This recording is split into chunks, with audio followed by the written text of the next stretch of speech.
Imagine करें एक ऐसा कंप्यूटर जो आपके दिमाग की सोच से भी ज्यादा तेज हो, जो दुनिया की हर मुश्किल पहेली और सवाल को सिर्फ एक पल में सॉल्व करे। आज हम बात करेंगे उस टेक्नोलॉजी के बारे में जो हर चीज को बदल के रख सकती है, जिसका नाम है क्वांटम कंप्यूटर। तो सबसे पहले आपको बताते हैं कि क्वांटम कंप्यूटर होता क्या है। क्वांटम कंप्यूटर एक एडवांस कंप्यूटर है जो क्वांटम मैकेनिक्स के असूलों का इस्तेमाल करता है ताकि कैलकुलेशन ऐसी स्पीड पर की जा सके जो आज के मॉडर्न सुपर कंप्यूटर्स के लिए भी मुमकिन नहीं है। क्वांटम कंप्यूटर कैसे काम करता है, इसको समझने के लिए ऐसे सोचिए कि आप चेस की गेम खेल रहे हैं और आप अपने ओपोनेंट के तमाम पॉसिबल मूव्स का प्रेडिक्शन करना चाहते हैं। आप इसे एक क्लासिकल या रेगुलर कंप्यूटर के जरिए कर सकते हैं। ये हर मूव को एक एक करके दिखाएगा जब तक कि तमाम पॉसिबल मूव्स का एनालिसिस ना कर ले। ये प्रोसेस, जैसा कि आप समझ सकते हैं, काफी वक्त ले सकता है। लेकिन अगर आपके पास क्वांटम कंप्यूटर हो तो ये आपके ओपोनेंट के तमाम पॉसिबल मूव्स को एक वक्त में सिमुलेट करेगा और ये प्रोसेस क्लासिकल कंप्यूटर से बहुत कम वक्त में कंप्लीट हो जाएगा। क्वांटम कंप्यूटर्स और क्लासिकल कंप्यूटर्स कुछ चीजों में सिमिलर हैं। दोनों में सर्किट्स, चिप्स और लॉजिक गेट्स होते हैं जो इंफॉर्मेशन प्रोसेस करते हैं और दोनों को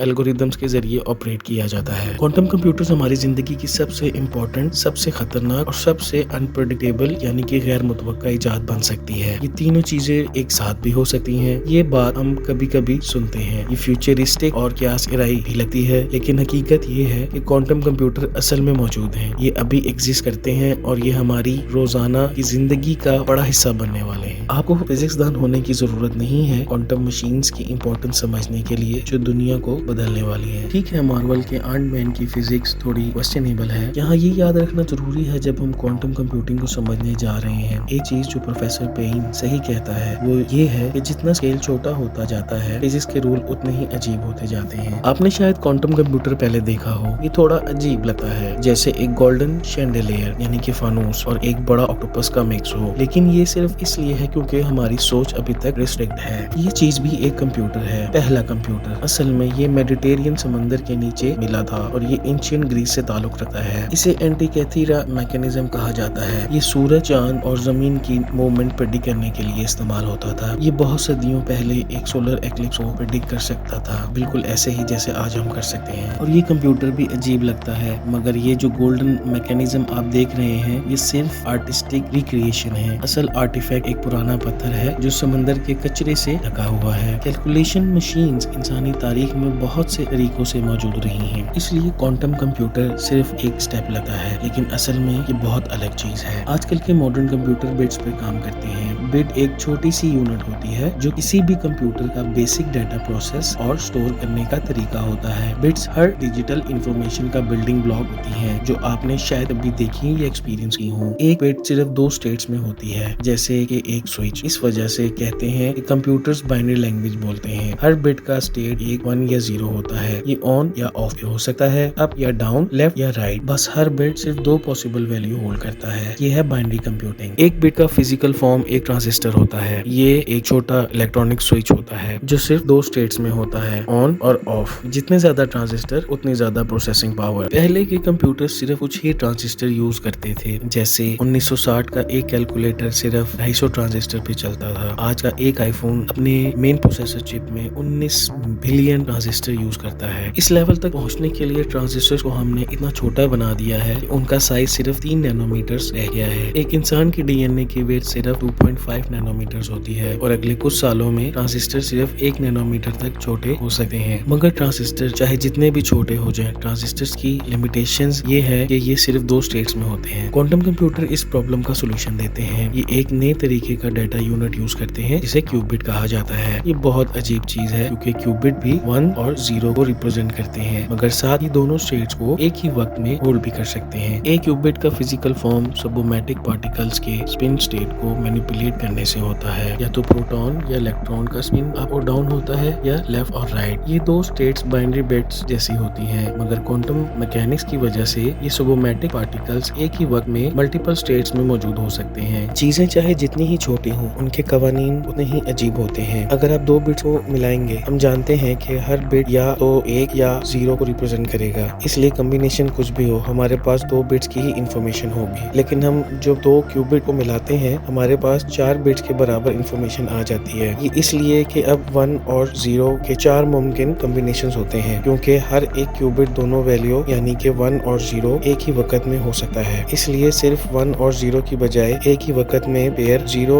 और 1, 1 और 0, 1 और 1 या 0 और 0 भी हो सकता है। अगर ये बात आपको जानी पहचानी लग रही है तो शायद आप पहले से ही क्वांटम फिजिक्स को जानते हैं या फिर आपने श्रोडिंगर्स कैट के बारे में सुना होगा। श्रोडिंगर्स का आइडिया का बेसिक एक्सप्लेनेशन ये है, आप एक बिल्ली को एक बॉक्स में रख सकते हैं, फिर उस बॉक्स में कुछ ऐसा रख सकते हैं जो बिल्ली को मार सकता है, जैसे कि जहर का कप, फिर आप बॉक्स को बंद कर देते हैं। ये एक ख्याली तजर्बा है, किसी ने बिल्ली को जहर के साथ बॉक्स में नहीं रखा, कम से कम हमें नहीं पता बॉक्स के अंदर क्या हुआ है, हमें बाहर से कोई पता नहीं है, तो हमारे पास कोई एविडेंस भी नहीं है कि बिल्ली जिंदा है या मरी हुई। शायद उसने जहर पी लिया है, शायद नहीं। मेरी बिल्ली प्लास्टिक खाती है लेकिन मुर्गी नहीं खाती। वो अनमोल जानवर होते हैं। जब तक हमारे पास बिल्ली की किस्मत जानने का, अंदाजा लगाने का कोई तरीका नहीं है तो बिल्ली को एक ही वक्त में जिंदा और मरी हुई मानना जा सकता है। क्वांटम फिजिक्स में इसे सुपरपोजिशंस कहते हैं और ये वो हालात है जिसमें हमारे क्यूबिट्स रह सकते हैं। वो दोनों मुमकिन नतीजे एक ही वक्त में हो सकते हैं। यहाँ पर मसला ये है कि जब आप बॉक्स को खोलते हो और बिल्ली की हालत चेक करते हो तो वो सुपरपोजिशन खत्म हो जाती है और बाइनरी में बदल जाती है। बिल्ली या तो मरी हुई होगी या जिंदा, और यही क्यूबिट्स के साथ भी होता है। उन्हें आखिर में एक साइड सिलेक्ट करनी पड़ती है, 1 या 0 बन जाते हैं। लेकिन सुपरपोजिशन में गुजारा हुआ वक्त क्वांटम कंप्यूटर को पोटेंशियल कॉम्बिनेशंस की एक बड़े नेटवर्क को एक्सप्लोर करने का मौका देता है फाइनल जवाब तक पहुंचने से पहले। ये सुपरपोजिशन ही वो जगह है जहां क्वांटम कंप्यूटर अपनी पावर हासिल करता है। जब आप मल्टीपल क्यूबिट्स के सुपरपोजिशन से पोटेंशियल वैल्यू को जोड़ना शुरू करते हो तो आपको कुछ हैरान कुन नंबर्स मिलते हैं। याद है हमने कहा था कि एक दो क्यूबिट्स 4 मुमकिन वैल्यू स्टोर कर सकते हैं जो कि 4 स्टैंडर्ड बिट के बराबर है, लेकिन सिर्फ 20 क्यूबिट्स को मिलाकर आप 1 से ज्यादा मिलियन पोटेंशियल वैल्यू बना सकते हैं। आज के सबसे बड़े क्वांटम कंप्यूटर जो IBM ने बनाया है में 1000 से ज्यादा क्यूबिट्स की प्रोसेसिंग पावर है। एक तवील अरसा गुजारने के बाद IBM को उम्मीद है कि ये 1 लाख क्यूबिट तक पहुंच जाएगा। अब ये आपके और मेरे लिए क्या मतलब रखता है? पहली चीज जो हमें समझानी चाहिए वो ये है कि क्वांटम कंप्यूटर सिर्फ हमारे मौजूदा कंप्यूटर्स का बेहतर वर्जन नहीं है, वो एवोल्यूशन से ज्यादा एक ऑल्टरनेटिव मोड ऑफ ट्रांसपोर्टेशन है। क्वांटम कंप्यूटर्स हमें उन जगहों तक ले जा सकते हैं जहां हम कभी नहीं गए हैं। जिस तरह हमारी कश्ती हमें उन जगहों पर ले जा सकती है जहां हमारी कार नहीं ले जा सकती, लेकिन कश्ती कार का बेहतर वर्जन नहीं है, न ही उसका बदल। इसलिए क्वांटम कंप्यूटिंग 99% जॉब रिप्लेस नहीं करेगी जो अभी सुपर कंप्यूटर्स कर रहे हैं, और आप अपने पर्सनल टेक में भी इसे शामिल नहीं करेंगे। इसकी सबसे आसान वजह यह है कि क्वांटम चिप जो क्यूबिट्स से भरा हुआ है वो कम करने के लिए एब्सोल्यूट 0 के करीब टेम्परेचर पे रखा जाता है। ये इतना ठंडा है कि ये स्पेस के वैक्यूम से भी ज्यादा ठंडा होता है। इसलिए क्वांटम कंप्यूटर्स को चलाने के लिए हमें दुनिया के सबसे ताकतवर फ्रीजर की जरूरत होती है, और जरूरी कूलिंग सिस्टम के बावजूद भी मौजूदा क्वांटम कंप्यूटर सिर्फ 1 सेकंड तक काम कर सकते हैं, इससे पहले कि क्यूबिट्स अपना सुपरपोजिशन खो दें। दूसरा मसला थोड़ा समझने में मुश्किल है, लेकिन आसान लफ्जों में क्वांटम कंप्यूटर्स गलतियां भी कर सकते हैं, और वो अक्सर ऐसा करते हैं। ये थोड़ा अजीब है क्योंकि हम में से ज्यादातर लोग ऐसे कंप्यूटर से वाकिफ हैं जो गलतियां नहीं करते। सोचें अगर हमारा कैलकुलेटर कभी कभी गलत जवाब दे। मौजूदा क्वांटम कंप्यूटर्स में एरर रेट 1 से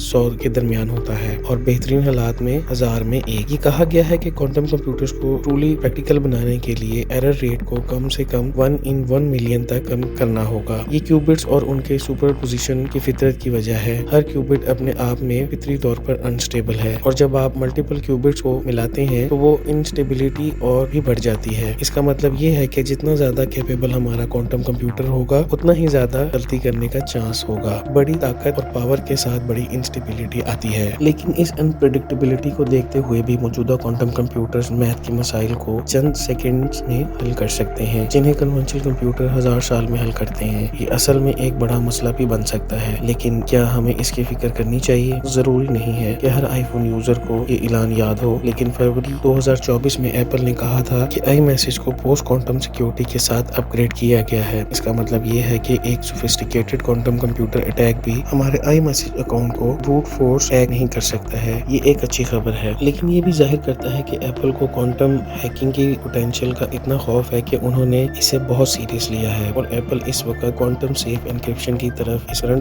के लीडर्स में से एक है। इसका मतलब ये है कि अभी भी बहुत सी ऑनलाइन सर्विसेज हैं जो हम यूज करते हैं, लेकिन उन्होंने ये कदम नहीं उठाया। इसमें emails, bank accounts, cloud storage, हत्ता कि क्रिप्टो करेंसी वॉलेट जैसे बिटकॉइन भी शामिल है, जो लिटरली क्रिप्टोग्राफी पर बने हैं। ये प्राइवेट कीज क्वांटम कंप्यूटर्स के ब्रूट फोर्स अटैक्स से हैक हो सकते हैं। आजकल हमारे सामने सबसे बड़ा मसला ये है कि क्वांटम सुपरमेसी की रेस में यूनाइटेड स्टेट्स आगे नहीं है। ये वो मैदान है जहां चाइना ने पहले कदम रखा है। ہے ان کے پاس سب سے زیادہ طاقتور اور اسٹیبل کوانٹم کمپیوٹرز ہیں۔ 2020 میں پریزیڈنٹ ڈونلڈ ٹرمپ نے اعلان کیا تھا کہ US گورنمنٹ ہر سال کوانٹم کمپیوٹنگ پر $1 بلین تک خرچہ کرے گی، جبکہ 2022 تک چائنیز کمیونسٹ پارٹی نے اپنے کوانٹم ڈیولپمنٹ کے لیے ہر سال $15 بلین خرچ کرنے کا عزم کیا۔ ہم جو سروسز یوز کرتے ہیں وہ پوسٹ کوانٹم انکرپشن کی طرف بڑھ رہی ہیں۔ اگر ہمیں اس کی فکر ہے تو شاید ان سروسز کو سوئچ کرنا چاہیے جو higher levels of encryption offer کرتی ہیں۔ یہ سوچنے میں مزہ نہیں ہے، لیکن یہ دنیا ہے جس میں ہم رہتے ہیں۔ اگر ہمارے موجودہ کمپیوٹر سسٹم میں کوئی کمی ہے تو وہ نیچر اور فزیکل ورلڈ کو سمجھنے کی ایبلٹی ہے۔ موجودہ کمپیوٹرز بایولوجی اور ویدر کنڈیشن جیسے اہم کانسیپٹ کو سمجھنے میں کافی کمزور رہے ہیں۔ ہم کینسر کا علاج نہیں کر سکتے کیونکہ ہم ابھی بھی کینسر کو نہیں سمجھتے۔ 20 سال پہلے سائنٹسٹ سپر کمپیوٹرز کی مدد سے ہیومن جینوم کو میپ کرنے میں کامیاب ہوئے تھے۔ یہ ایک حیرت انگیز کامیابی تھی، لیکن ماڈرن زمانے میں زیادہ پاورفل مشینز کے باوجود بھی ہم میڈیکل سائنس میں کوئی خاص بریک تھرو نہیں کر پا رہے ہیں۔ بہت سے ممالک کوانٹم کمپیوٹر پہ کام کر رہے ہیں اور اس میں بہت ترقی حاصل کر رہے ہیں، لیکن وقت گزرنے کے ساتھ ساتھ اس میں مزید جدت لائی جا رہی ہے۔ اس طرح کی مزید ویڈیو دیکھنے کے لیے ہمارے چینل کو لائک کیجیے گا، شیئر کیجیے گا اور سبسکرائب کیجیے گا۔ اللہ حافظ۔